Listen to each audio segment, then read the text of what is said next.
প্রিয় দর্শক বন্ধুরা, আমি এখন আছি আপনাদের সাথে মিশরের রাজধানী কায়রোর বুকে অবস্থিত ইসলামিক আর্ট মিউজিয়াম।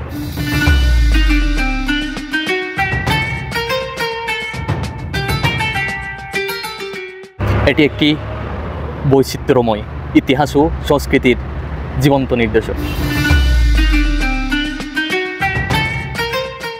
এখানে রয়েছে ফাতেমি, আব্বাসি, মামলুক, উসমানী আমলের অসংখ্য ক্যালিগ্রাফি কাজ, কাঠ, শিল্পকর্ম ইত্যাদি।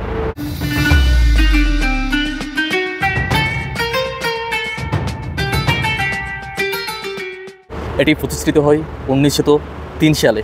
এটি একটি ইসলামী সভ্যতার অতুলনীয় ঐতিহ্য তুলে ধরার মিউজিয়াম হয়ে আজও উজ্জ্বল আলোচনায় রয়েছে বিশ্বের মধ্যে।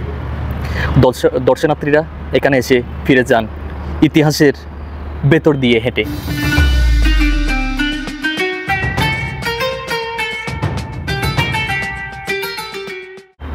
ইসলামী আর্ট মিউজিয়াম কেবল একটি সংগ্রহশালা নয়, এটি যেন আমাদের ইতিহাসের সঙ্গে সংলাপের এক রত্ন ভাণ্ডার।